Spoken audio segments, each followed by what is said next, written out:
I spent my time in a quaint little import store a stone's throw from Piccadilly Circus in the heart of London.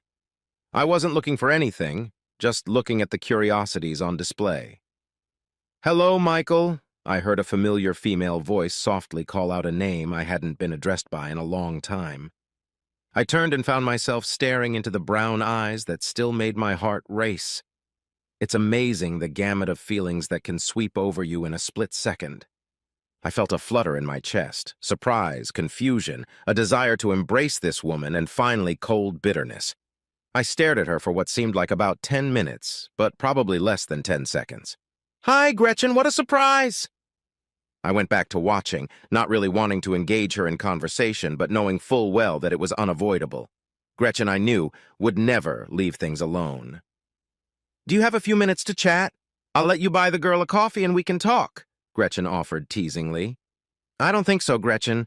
I have time, but I'm not sure we have anything to talk about," I said flatly. I didn't want to be polite to the woman who'd ruined my life. I knew she would persist, but she would have to work for it. I heard a quiet sigh and then, "Please, Michael, I'd really like to talk to you and I'll get coffee." I stared at her dumbly for a while and then I gave up. "Okay, but call me Mike. I'm not called Michael anymore." She rolled her eyes slightly and said with a touch of arrogance, "I think I've earned the right to call you Michael if I want to." "Okay, Pookie, have it your way," I said. She was visibly shocked that I was using the long-buried, affectionate address I used when we were together. On happier days, I would teasingly approach her from behind, hugging and caressing her. I always said in a whiny voice, "Come upstairs, Pookie, and give me some love. I'm needy, Pookie. I must have you. Please, Pookie, let's get naked." Invariably, she would shriek and, giggling, say, "Get away from me, you pervert. You won't get any love until I'm ready. Go take a cold shower, you booger." Often these one-act plays would devolve into me playfully chasing her around the house or her spraying me with the kitchen sprayer. It was all fun and we both enjoyed it. It was good times. She got really embarrassed and thought for a second. "You're right, Mike," she said softly and sadly.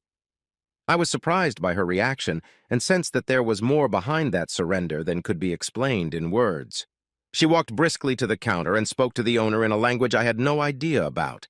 The short Asian woman behind the counter looked at me, nodded solemnly, and then bowed, inviting us into a small coffee bar at the back of the store. There were 2 small tables in front of the bar, surrounded by wicker chairs.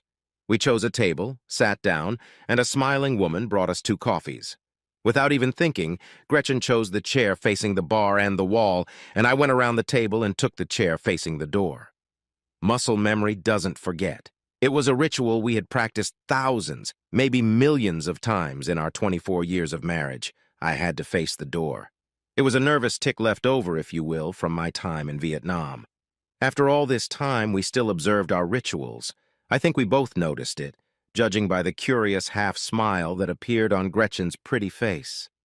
We sat in silence for a long time, and despite my best efforts, my mind wandered back to the last time I'd seen this beautiful woman, my ex-wife. We lived in a small town in Connecticut, and I considered us a happily married couple. For the past few months, my wife seemed distant. I saw and talked to her every day, but I felt a disconnect between us. I tried to ignore this and redoubled my efforts to draw her away and bring her close to me again, to make her happy. Our 2 children by then had left home, trying to establish themselves in their new roles as adults. Brett, our son and the oldest, was 23 years old and had just graduated from college. His senior year of high school, he married a sweet girl named Amy, whom everyone adored. He and Amy both work in New York City and take the train to their small townhouse in New Jersey. They had achieved some success and were, and still are, deeply in love with each other. It was beautiful to see. Our second child was our ball of lightning daughter, Misty, who was 21 years old. She is the apple of my eye, a feature of Daddy's daughters, and our wild child. I held my breath and self-control most of the time while she was in high school. However, by her second year of college, she finally realized that all the he-tea we were heaping on her was for E's own good, calmed down, and will soon graduate with a bachelor's degree, appearing frequently on the dean's list. So there you go. I was editing an article that was to appear in one of the magazines published by my employer when I got a call from my wife. "Hey, Michael, it's Gretchen. Would you like to have lunch with me today? I know it's an urgent invitation, but I thought it would be fun to do something out of the ordinary for a change." I was thrilled. "Sure, babe, that sounds like a great idea. I'm glad you called. Do you have some place in mind, or should I pick?" "Meet me at Café Paris in, say, 45 minutes? Is that okay with you?" Gretchen asked in a professional, measured tone. It felt like distance was still being maintained, but at least it was a start. I was beyond excited and really hoped for a warming of our relationship. "I'll be there with the bells on.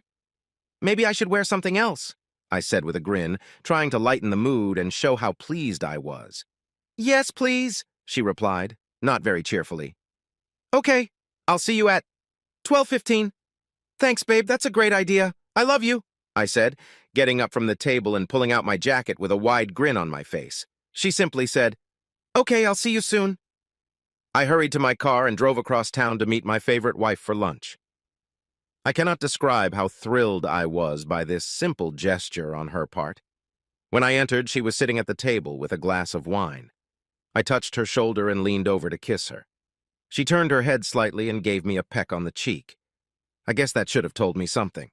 I said, smiling stupidly, "Hey, gorgeous, looking for a date?" She smirked slightly. "Let's order so we have more time to talk afterwards." We ordered, and she started talking about some translation projects she was working on at Trade, the import-export company where she worked as a language specialist. I ate and listened to her, but I started to feel a little uncomfortable. She hardly touched her food. After the dishes were put away, she paid the bill with her business credit card, saying that everything was fine and that her boss knew she was treating me to lunch. She looked down for quite a while and was silent. I was about to ask what was wrong when she, looking me straight in the eye, said, "Michael, you can't just say that." "Michael, I've been having an affair for about 8 months. I love him and I want a divorce." I was stunned, shocked, and destroyed in one fell swoop. I stared at her in silence, unable to speak. My world split in half in an instant. Never in my life, not even after what I had seen in the war, had I been so shocked. I was broken at the core. I couldn't think. I couldn't speak. Everything was lost. I was lost.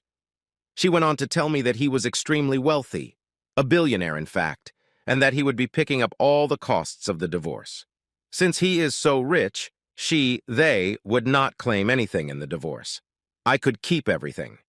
I seem to remember her saying something about my little assets staying intact. At the word possessions, she made a disgusted gesture with quotes in the air. I knew she was talking, but I couldn't really hear anything.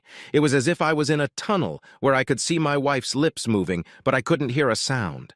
All the words were like bells ringing for my death. Then she continued, "This is what I really want, Michael, and it's in our mutual interest if you don't resist. Fighting it will only prolong the agony, but the result will be the same. I'm leaving for Europe with him tonight, and I won't be back." She did say won't be back anytime soon. "At least, not until the divorce is final. Please let it happen without interference. You have always had a vested interest in my happiness, and this is something that will make me very happy. I'll call the children when I'm settled in Paris. I'm not sure how they will take it, but you needn't worry about that." With those words, she got up and walked out of my life, and I was still sitting there not believing what had happened. The kids, as it turned out, didn't take to it very well. They were just as stunned and hurt as I was. She never called them, and I had to break the news to them myself. I was effectively accused of killing her and disposing of her body. The months following my wife's passing were horrible. My children and I fought fiercely, digging in our hearts about what we had done to make it happen, and exchanging accusations. I was able to get the name and some information about Gretchen's beau from her office, unofficially. I then started searching the internet for any pictures or articles about him. Fortunately, I was able to find several photos of him with a radiant Gretchen in his arms, taken after she had left, which definitively disproved the suggestion that I had anything to do with her disappearance. Interestingly, she was not mentioned in any of the photos, even though several people were listed in the captions. Apparently, they were trying to keep their home life private.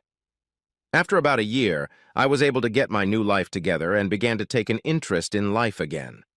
During this time, I became friends with a few select, red, disgruntled employees of Gretchen's former employer. I found out that senior executives not only knew about Gretchen's affair, but also provided cover for her. It seems that some of her beau's companies provided a lot of work and products for trade, so they thought it was in their best interest to make him happy. They even sent out memos to some employees advising them to keep things quiet and ignore what was going on. Gretchen's scheming took place on company time. Can you say lawsuit?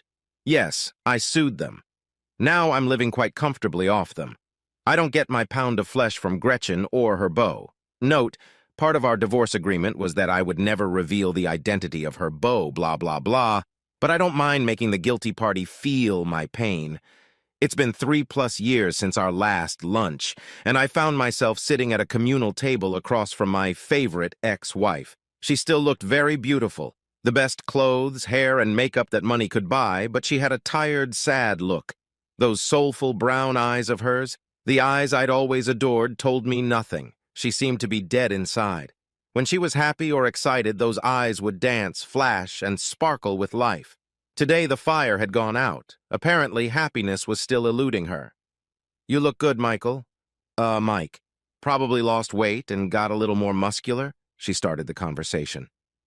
"Thank you," I said simply. This was her show. She wanted it, and she could pull it off. "I can't believe we actually ran into each other in London. What are the odds?" She continued. "Yeah, it's pretty hard to believe," I parried. "I've been doing a lot of translating in my new position, and I've even learned a couple of new languages." She continued to fish around for an opportune moment. "I've always been impressed by that about you. You're a very talented and beautiful woman," I finally opened up. She suddenly lowered her eyes and wept. "Thank you," she whispered. "I haven't been getting any recognition lately.